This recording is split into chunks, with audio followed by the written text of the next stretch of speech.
Roller coasters. You either love them or you have a fear of them. Stop it. Get some help. Now, for some reason, instead of clicking on a video from Coaster Studios or Airtime Thrills or whatever comes up, you clicked on this video. Now, why is that? I present to you the YouTube algorithm explained.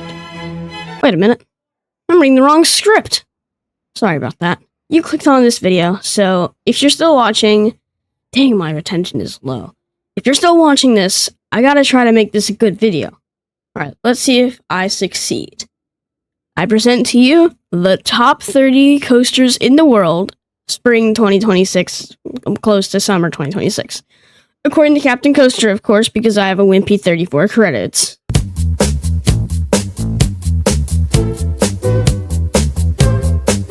Alpenfury is a multi-launch coaster manufactured by Premier Rides. Whoa, Premier Rides? Yeah, it's certainly not Flight of Fear or Backlot Stun Coaster or Skyrocket. It does use Skyrocket 2 trains, though. The trains are reportedly much more comfortable than other Premier Ride trains, and thank whoever made this decision, there are no comfort collars. Give this guy a promotion. This coaster will launch you up out of Canada's Wonderland's Wonder Mountain through 9 inversions. This is tied with Steel Curtain at Kennywood for the most inversions on a roller coaster in North America. It reaches 164 feet, has a top speed of 71 miles per hour, features, as I just said, 9 versions, and has a length of 3,281 feet of track.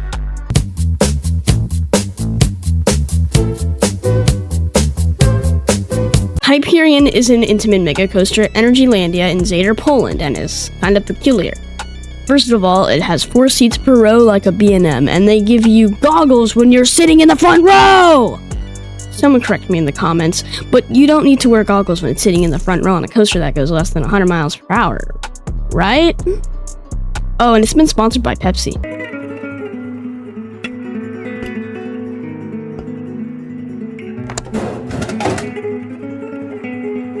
It features one inversion which flips you upside down and turns you around. Wait, one inversion? I swear I've seen more than one inversion in the pictures. I'll just say it features up to 1 million inversions. You could have 90,000, you could have 1. Hyperion is 253 feet tall, has a top speed of 88 miles per hour, features up to 1 million inversions, and is 4,757 feet long.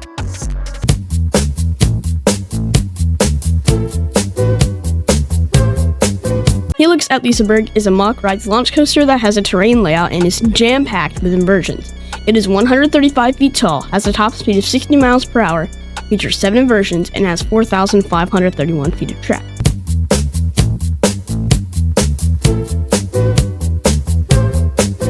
El Toro at Six Flags Great Adventure is one of the 4 Intamin prefabricated wooden coasters with a drop angle of a mind-blowing 76 degrees. It is famous for its landscape with Kingda Ka in the background and is notoriously rough. However, the Great Adventure added 34 new sections of prefabricated track in the second half of the ride. The upstop wheels, not the road wheels, are actually designed to slightly come up off the track to create additional airtime on the massive camelbacks. It is 180 feet tall, has a top speed of 70 miles per hour, and has 4,400 feet of track.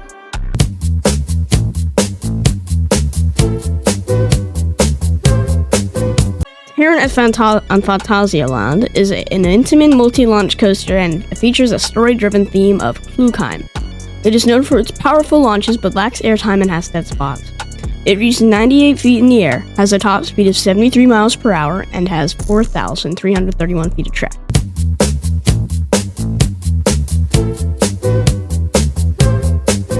Okay, now this coaster is something I can actually talk about. This is ranked second in my personal rankings and is an airtime machine. It has over 20 moments of airtime, and it's as if RNC said, "So, King's Dominion, how much airtime do you want on your coaster?" And Katie just says, yes.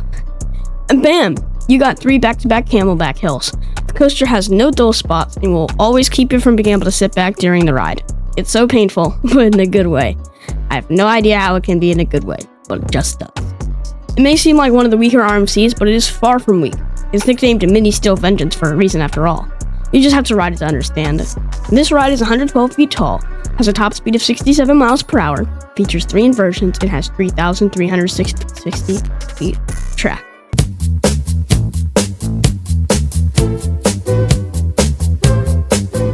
Honda at Walibi, Belgium is an intimate mega coaster and features unique elements like a non-inverted cobra roll, and it is full of airtime. It is 164 feet tall, has a top speed of 70 miles per hour, and has 3,937 feet of track.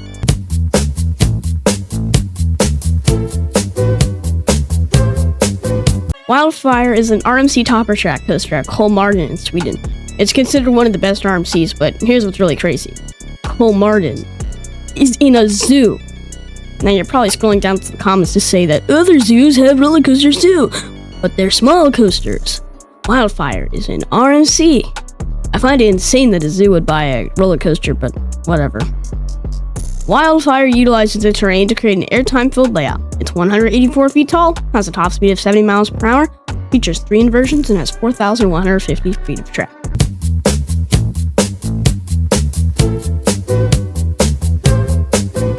Voltron is a mock striker coaster at Europa Park and features a bunch of theming and powerful LSM launches. It reaches 105 feet in the sky, has a top speed of 62 miles per hour, features 7 inversions, and has 4,544 feet of track.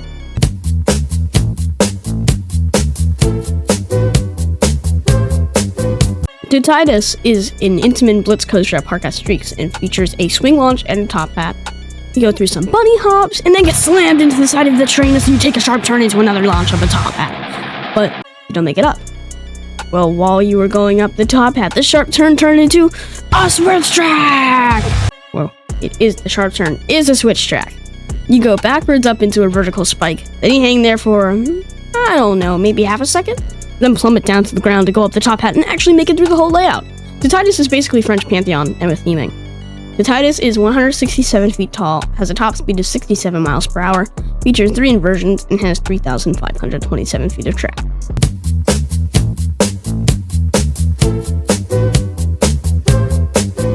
Wildcat's Revenge is an RMC iBox coaster at Hershey Park that has great pacing and a unique layout.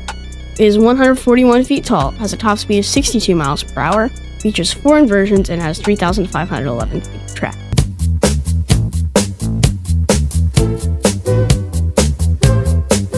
Beyond the Cloud is a mock rides multi-launch coaster at Suzhou Amusement Land Forest World and features lots of positive B's and airtime. It reaches 207 feet in the sky, has a top speed of 81 miles per hour, features 5 inversions, and has 3,412 feet of track.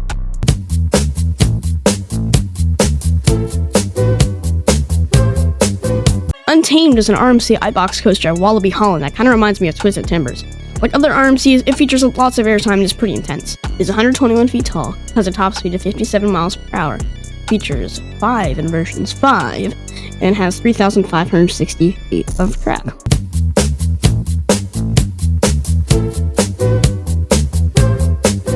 Maverick is an intimate blitz coaster at Cedar Point that opened in 2007 and features a beyond vertical drop. Maverick doesn't have a traditional chain lift and instead uses LSMs to pull the trains up the hill. The coaster takes you through some airtime pops, some inversions, and a bunch of S-turns or whatever they're called. The ride was originally going to feature a Heartline roll over the water, but was removed right before the coaster opened because it was reportedly too intense and was instead replaced with an S-turn or whatever it's called. It is 105 feet tall, has a top speed of 70 miles per hour, features 2 inversions, and has 4,449 feet of track.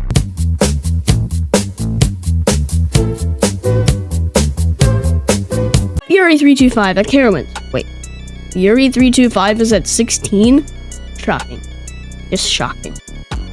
Anyways, Fury 325 is a B&M Giga with a relatively long layout and heaps of airtime. It is 325 feet tall, obviously, has a top speed of 95 miles per hour, and has 6,601 feet of track.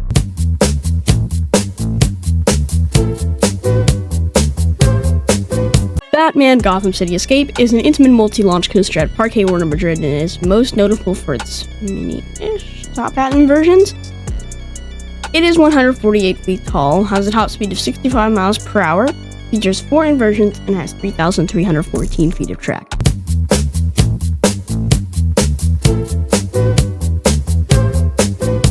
Dinoconda is an SNS 4th Dimension coaster at China Dinosaurs Park and is basically a mini X2 or Edge and Ica, but still packs as much as a punch as the other 4th Dimension coasters.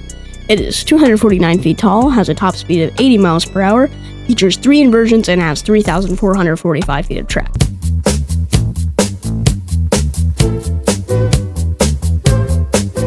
Pantherian, formerly known as Intimidator 305, is an Intamin Giga Coaster at King's Dominion and is known for being so intense some riders gray or even black out. Once you go down its drop, you go right into a right turn that puts you up into a giant airtime hill that is probably around 200 feet tall, which goes to show just how tall the coaster is. After the airtime hill, you'll go through a bunch of S-turns or whatever they're called until you enter the final brake run. Pantherian is 305 feet tall, has a top speed of either 90 or 94 miles per hour, and has 5,102 feet of track. I swear that there is going to be someone who confuses this with Pantheon. Just mark my words.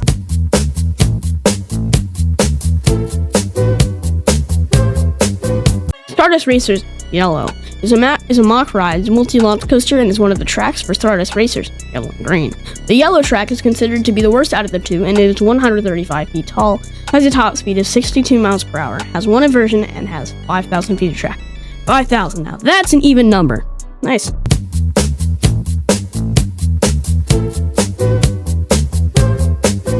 Taiga is an Intamin multi-launch coaster at, how do I say that? Linnanmaki? I don't know. Someone please tell me in the comments. Either way, that's where it is. Moving on. The layout hugs the terrain and has great moments of airtime. It is 171 feet tall, has a top speed of 66 miles per hour, features 4 inversions, and has 3,622 feet of track. Now we have reached the top 10. This is where we're getting to the exceptional coasters, the absolute best in the world, so buckle up.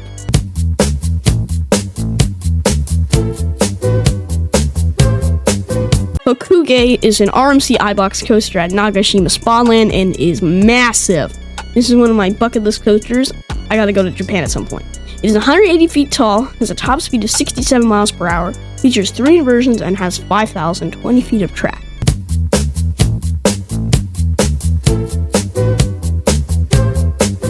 Stardust Racers Green is a mock rides multi-launch coaster and is considered to be better than the yellow track. It's 135 feet tall, has a top speed of 62 miles per hour, and features 1 inversion. Why did I say and? It features also... Okay, my brain's not working. It has 5,000 feet of track.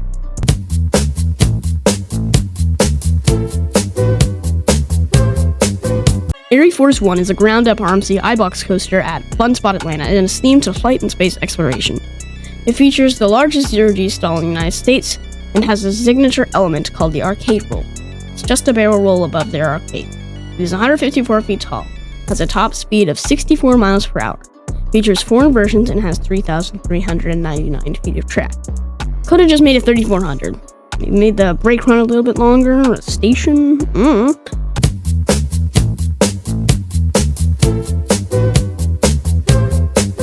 Egenika at Fuji-Q Highland is an SNS 4th Dimension coaster that fixed all the problems that X2 faced when it opened. It is 249 feet tall, has a top speed of 78 miles per hour, features 2 inversions, and has 3,783 feet of track.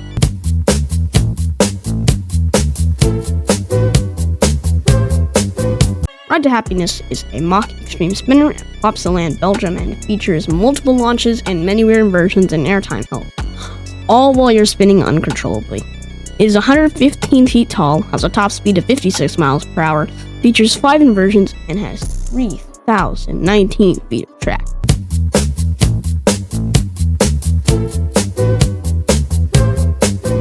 Iron Gwazi is an RMC iBox coaster at Busch Gardens, Tampa that features a truss lift hill and just barely beyond vertical drop at 91 degrees.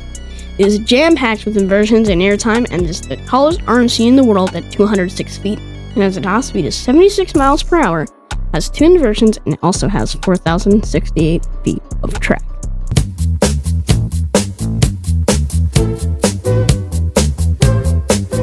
Velocicoaster is an Intamin Blitz coaster at Universal Islands of Adventure and is iconic for its top hat right next to the lake and its signature element of the Mosasaurus roll right over the water. It has lots of theming, with the first half of the ride being in a raptor paddock. It is 154 feet tall and has a top speed of 70 miles per hour, features 4 inversions, and has 4,698 feet of track. Alright, we're in our top 3. Before we get to these coasters, please make sure to consider dropping a like and subscribing to Hangtime Studios for more roller coaster content. Or at least please leave a comment. Now let's get to the top 3 coasters in the world.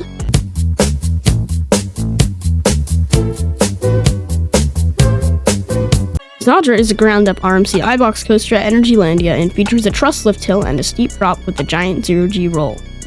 It is 206 feet tall, has a top speed of 75 miles per hour, features 3 inversions, and has 4,318 feet of track.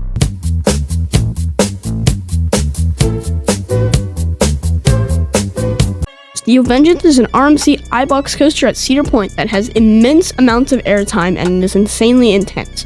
So intense that people have come off the coaster with bruises on their knees. It is a very long coaster too, with a mid-course brake run. It is 205 feet tall, has a top speed of 74 miles per hour, features 4 inversions, and has 5,742 feet of track.